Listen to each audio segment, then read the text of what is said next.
Assalamualaikum warahmatullahi wabarakatuh. Kami dari kelompok 4 filsafat akan mempresentasikan materi tentang epistemologi pendidikan agama Islam yang akan disampaikan oleh teman saya. Yang pertama ada Hadroni, yang kedua ada Fadul Rama, ada Amrita Azhar, dan kemudian ada Lima dan Hadifatul Akila. Konsep epistemologi. Secara etimologi, istilah epistemologi berasal dari bahasa Yunani, episteme berarti pengetahuan dan logos berarti teori.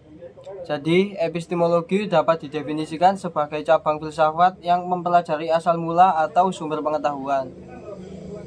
Dalam konteks filsafat barat, ada dua sumber pengetahuan yang dianggap melahirkan ilmu pengetahuan, yakni rasio dan pengalaman. Yang menjadikan pengalaman sebagai sumber ilmu pengetahuan melahirkan paham empirisme. Sedangkan yang menjadi rasio sebagai sumber ilmu pengetahuan melahirkan paham rasionalisme. Kedua paham inilah yang menjadi cikal bakal ilmu pengetahuan modern, yaitu metode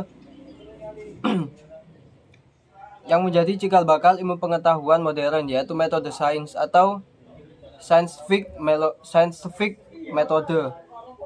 Dari metode ini lahirlah pengetahuan sains atau scientific knowledge.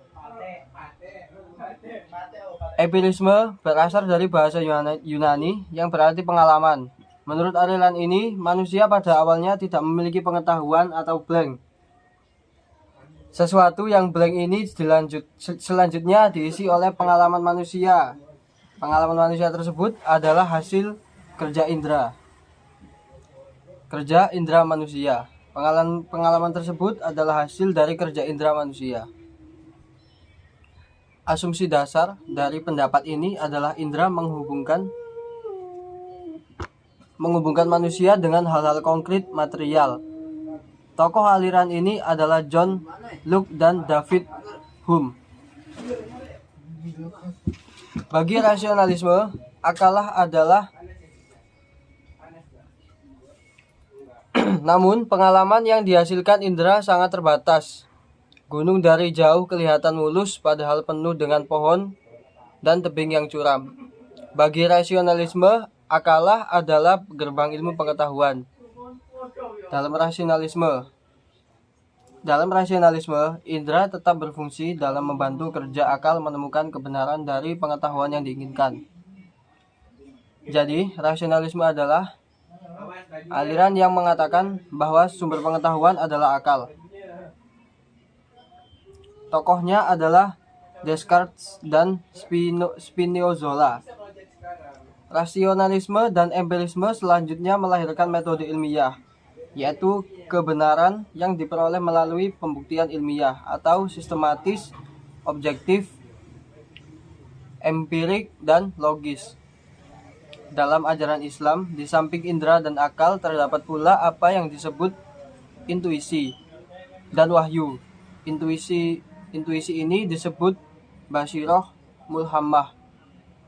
Sedang ahli psikologis menyebutnya indera keenam. Intuisi merupakan pengetahuan yang didapatkan tanpa melalui proses penalaran tertentu. Seseorang yang terpusat pemikirannya pada suatu masalah tiba-tiba saja menemukan jawaban atas permasalahan tersebut. Pengetahuan yang diperoleh melalui indera keenam ini disebut pula dengan hikmah, yang tidak diberikan kepada serangkas sembarang orang, melainkan kepada orang-orang tertentu melalui proses penyucian jiwa dan taqarrub kepada Allah Subhanahu wa taala. Warahmatullahi wabarakatuh. Di sini saya akan menjelaskan tentang landasan epistemologi pendidikan agama Islam.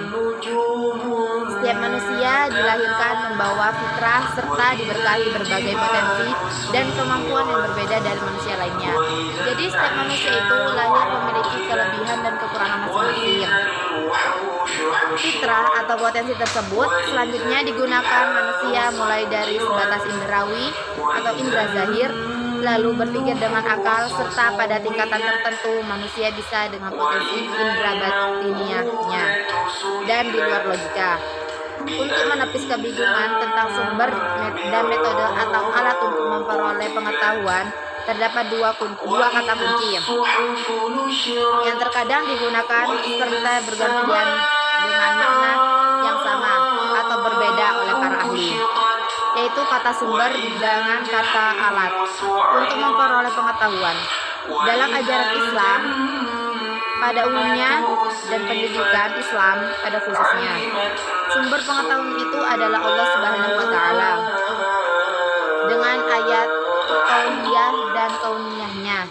Sedangkan akal sebenarnya bukan sumber, tetapi alat yang digunakan untuk menggali pengetahuan dari sumber tersebut. Ciri-ciri epistemologi pendidikan Islam.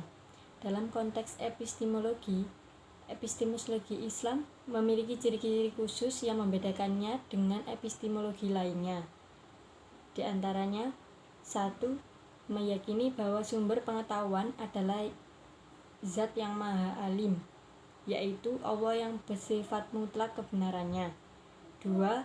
Meyakini bahwa potensi manusia untuk memperoleh pengetahuan, baik itu potensial akal, potensial indrawi ataupun potensi hati, adalah pemberian dari Yang Maha Pencipta, yaitu Allah Subhanahu wa Ta'ala.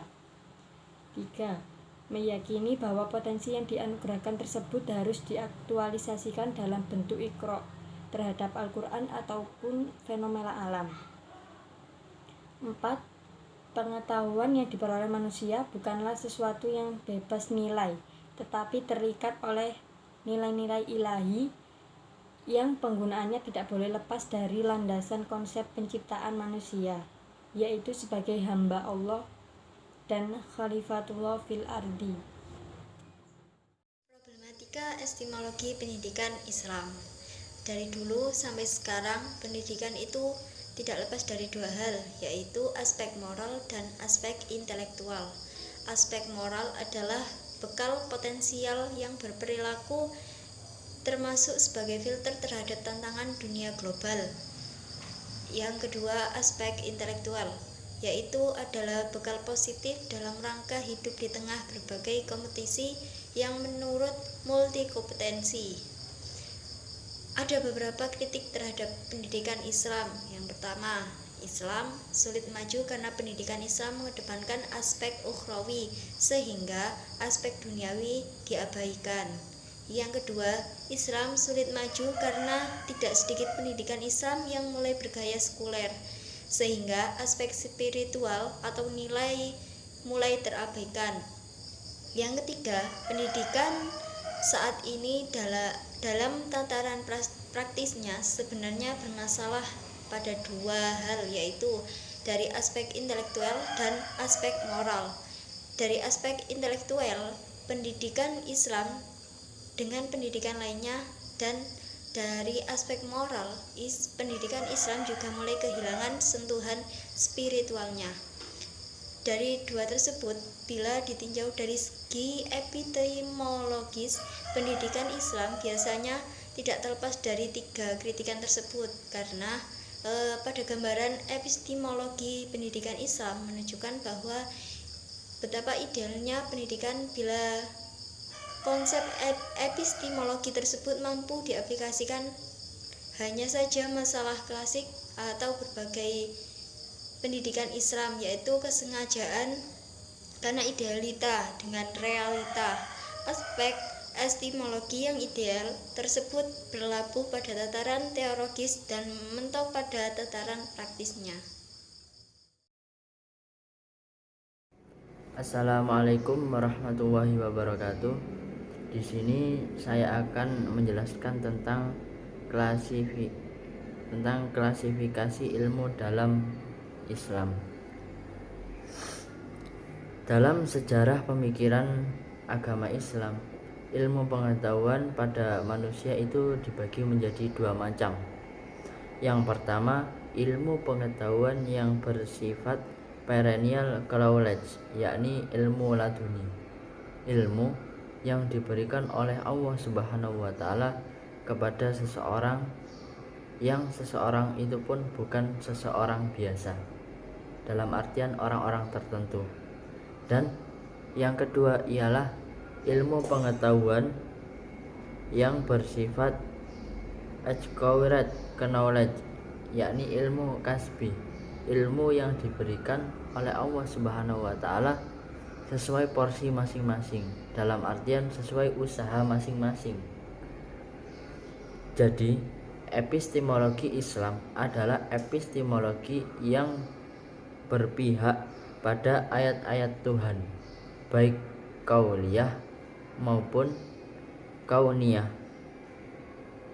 yang diperoleh melalui proses anugerah dan inspirasi ilahi yang digunakan selalu sesuai kehendak pemberiannya, yaitu dari Allah Subhanahu wa taala. Sekian dari saya. Wassalamualaikum warahmatullahi wabarakatuh. Jadi kesimpulan dari epistemologi pendidikan agama Islam adalah bagaimana cara kita menganalisis suatu sumber hukum, suatu sumber masalah secara metodologis dan sistematis, sehingga kita akan mendapatkan keterangan yang mendasar. Jadi bagaimana upaya kita, langkah-langkah kita untuk mendapatkan suatu sumber ilmu pengetahuan yang berdasarkan Al-Quran dan As-Sunnah. Sekian presentasi dari kelompok kami perwakilan dari kelompok 4. Mohon maaf bila ada salah-salah kata, bila ada hal-hal yang kurang memahamkan, kami mohon maaf yang sebesar-besarnya. Sekian, wassalamualaikum.